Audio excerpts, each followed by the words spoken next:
اپنے خاندان کے بیشتر افراد کے سفید بالوں کے بارے میں وضاحت کرتے ہوئے معروف لکھاری اور مزاح نگار انور مقصود نے کہا ہے کہ جب تقسیم ہند کے بعد ہمارا خاندان پاکستان پہنچا تو ہمارے سامنے دو راستے تھے، ایک وہ جس پر چل کر خون سفید ہوتا ہے اور دوسرا وہ جس پر چل کر بال سفید ہوتے ہیں، لہٰذا ہم نے بال سفید ہونے والے راستے کو ترجیح دی کیونکہ یہ خون سفید ہونے سے 1000 درجہ بہتر تھا۔ انور نے کہا کہ وہ آج بھی اللہ کا شکر ادا کرتے ہیں کہ ان کے بال سفید ہوئے ہیں، خون نہیں۔ جب انور سے محبت کے بارے میں سوال کیا گیا تو انہوں نے بتایا کہ میرا دل ایک بار ٹوٹا تھا، اس کے بعد میرا بائی پاس ہو گیا تھا۔ آنگن ٹیڑھا، ستارہ اور مہرالنساء اور نادان نادیہ جیسے مشہور ڈرامے لکھنے والے معروف مصنف اور ڈرامہ نگار انور مقصود ایک عرصے سے ڈرامہ انڈسٹری سے دوری اختیار کیے ہوئے ہیں۔ انور مقصود کے معین اختر کے ساتھ مزاح پر مبنی پروگرام لوز ٹاک نے مقبولیت کے نئے ریکارڈز قائم کیے تھے۔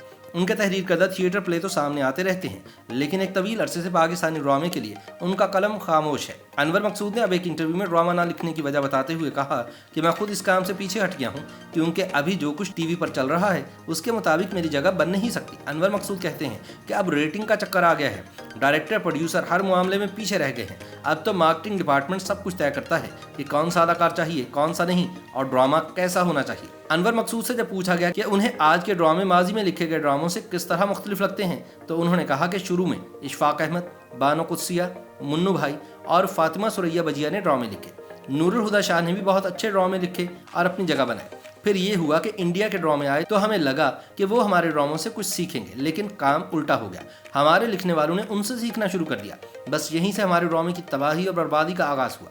انہوں نے کہا کہ اس کے بعد ڈائجسٹ لکھنے والوں کی انٹری ہوئی۔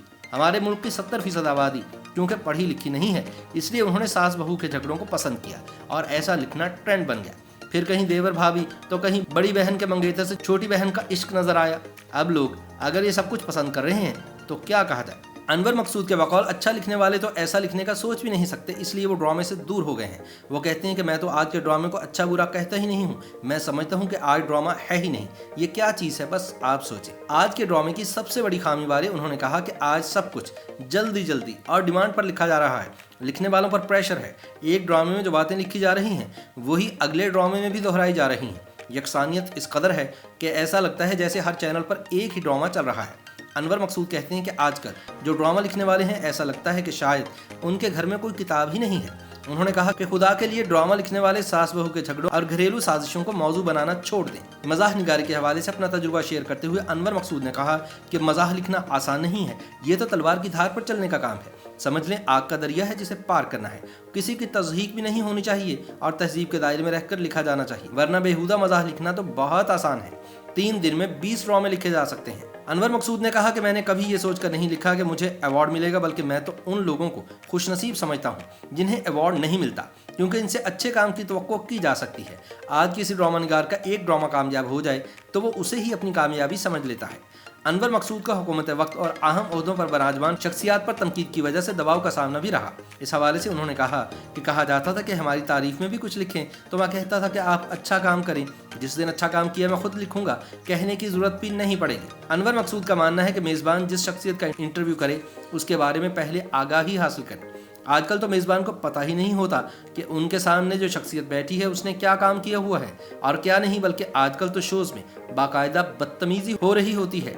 انور مقصود کے نام سے ٹویٹر پر بہت سارے فیک اکاؤنٹس موجود ہیں جن کے حوالے سے وہ پہلے بھی وضاحت کر چکے ہیں۔ انہوں نے بتایا کہ میرے پاس نہ تو واٹس ایپ ہے اور نہ ہی جدید اسمارٹ فون، میرے 11 فیک اکاؤنٹس چل رہے ہیں جن سے بڑی بد تہذیبی پھیلائی جا رہی ہے۔ میں نے رپورٹ کر کے بھی دیکھا لیکن کچھ نہیں بنا، میرے بیٹے نے میرا ایک اکاؤنٹ بنا کر دیا تھا لیکن اس کو بھی میں نے بند کروا دیا۔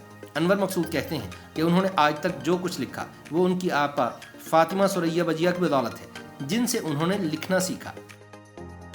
YouTube پر گوگلی نیوز دیکھنے کے لیے youtube.com کی سرچ بار میں googly news T V type کریں۔ گوگلی نیوز کے پیج پر سرخ رنگ کے سبسکرپشن والے بٹن پر کلک کرنا نہ بھولیے۔ YouTube پیج پر اپلوڈ ہونے والی ویڈیوز سے باخبر رہنے کے لیے بیل آئیکن پر کلک کیجیے۔ آپ کو ہر نئی ویڈیو کے بارے میں نوٹیفیکیشن موصول ہو جائے گا۔